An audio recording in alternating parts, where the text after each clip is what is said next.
justificando a enquete de hoje e o nosso apoio irrestrito a Tiago Pavinato, faço questão de veicular a fala do Pavi ontem ali na comissão dentro da Câmara dos Deputados. Aperta o play, Edson. E nós devemos contar com os nossos representantes em Brasília. Mas da mesma maneira que aquele que tem fome precisa de comida agora, aquele que tem sede precisa de água agora, aquele que é injustiçado precisa de justiça agora. Nenhuma atuação da OAB vai desfazer o descalabro que esse país está vivendo. Aliás, eu lembro que no dia 31 de dezembro do ano de 2022, os jornalistas de esquerda escreviam assim: acabou a noite do fascismo.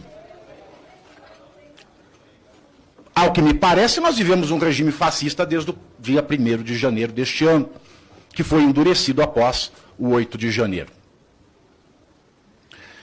Quando nós vemos essa violação escancarada das prerrogativas do advogado e, por ricochete, do direito à amplíssima defesa que qualquer réu tem ao ser acusado de um crime, tudo muito escancarado, tudo muito aberto, tudo muito, e essa é a expressão, sem vergonha.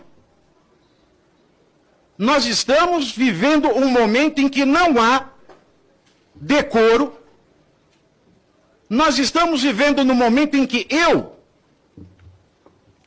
que desde 2017 sou um crítico da prisão preventiva, desde a Lava Jato, e naquela época me chamavam de comunista, porque eu era contra as prisões da Lava Jato. Mas hoje eu continuo fazendo as mesmas críticas. Por quê? Independentemente de direita ou de esquerda, eu sou direito antes de qualquer coisa. E por ser direito, muito me espanta a mudança de posicionamento ou silêncio absoluto de ministros que, à época da Lava Jato, diziam o seguinte, diante de prisões preventivas que não atendiam aos requisitos legais, que extrapolavam a questão de tempo. Ministros como o ministro Gilmar Mendes, que nunca deixou de dizer que esse tipo de prisão preventiva é, aspas, coisa de pervertidos. Claramente se trata de prática de tortura, usando... O que é que aconteceu? O que é que mudou? Porque, pelo que eu saiba, a legislação penal, processual penal, aliás, entre a Lava Jato e o 8 de janeiro, ela mudou de maneira a diminuir as hipóteses de prisão preventiva e não de aumentar. O artigo 316, que foi alterado por uma legislação em 2019 do Código de Processo Penal, no seu parágrafo único, ele obriga o magistrado a, de 90 em 90 dias, reavaliar a prisão preventiva. Está lá na lei. É obrigação do juiz. Mas o STF, sempre ele, na sessão que decidiu o habeas corpus, famoso, do traficante André do Rap, decidiu que a lei não pode ser aplicada.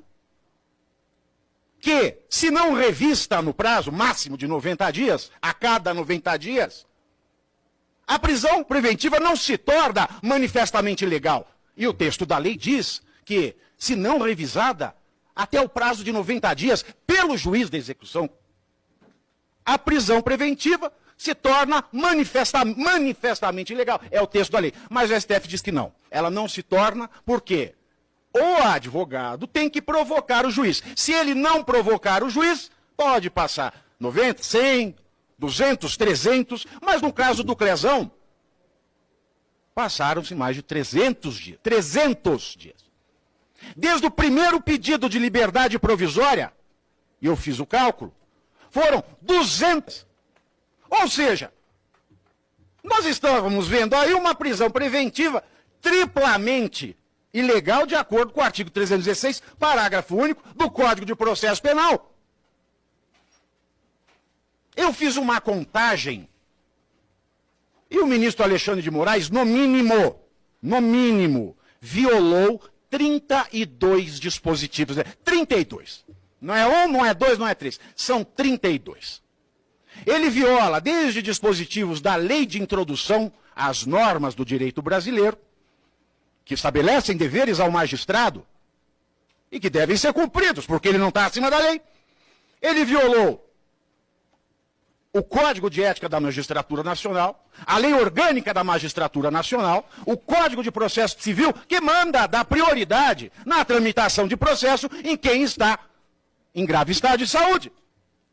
Agora, que prioridade foi dada em um processo em que 8 vezes se pediu a liberdade de um réu com estado grave de saúde preexistente ao cárcere, ou seja, ele estava proibido, pelo artigo 315 do Código de Processo Penal, é lixo, a lei é lixo, ele estava proibido de dar uma prisão preventiva a quem está com estado grave de saúde. Meus senhores, se existe um demônio nesta terra, é João de Deus.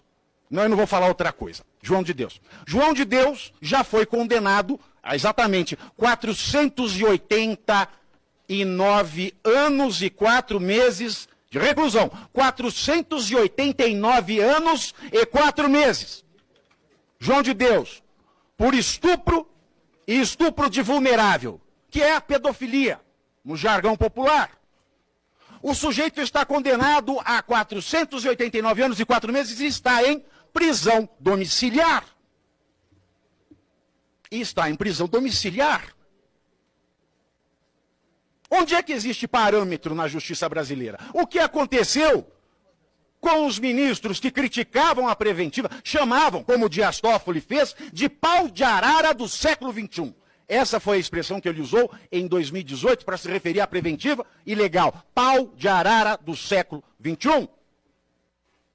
E tendo pisoteado várias vezes, e eu vou encerrar com este fato, deputada, se me permite, tendo violado 32 dispositivos legais, tendo infringido 32 normas do direito nacional, a conduta omissiva, ou seja, o menosprezo, o desprezo do ministro Alexandre de Moraes, quanto a um pedido de liberdade provisória para uma preventiva que já era ilegal, porque não poderia ter sido decretado em razão do 315, em razão do parágrafo único do 316, a conduta omissiva, o silêncio, o ignorar, o menosprezo de Alexandre de Moraes quanto ao pedido avalizado pela Procuradoria-Geral da República, avalizado. A Procuradoria-Geral da República não só reconheceu o estado de saúde grave, bem como a ilegalidade da preventiva naquele momento. Ele ignorou, violando 32, no mínimo, dispositivos legais. E com isso, com essa conduta omissiva dolosa, o ministro Alexandre praticou 3 crimes. O crime de maus tratos na forma qualificada, do artigo 136 do Código Penal. O crime de abuso de autoridade por prisão preventiva ilegal, do artigo 9º da Lei de Abuso de Autoridade, que é a 13.869 de 2019. E o crime de tortura, que é previsto na Lei número 9.455, de 7 de abril de 1997. E o crime de tortura, na forma qualificada, porque nós temos o resultado morte, e majorada, porque ele é um agente público. O que me fez, na data de hoje, porque o Código de Processo assim nos permite, também a Constituição, provocar a Procuradora-Geral da República em exercício, a senhora Eliseta Ramos, a denunciar o ministro Alexandre de Moraes, a incorrer a uma pena que pode ir de 10 anos e 11 meses de prisão a 31 anos e 11 meses de prisão. Muito obrigado. Obrigada.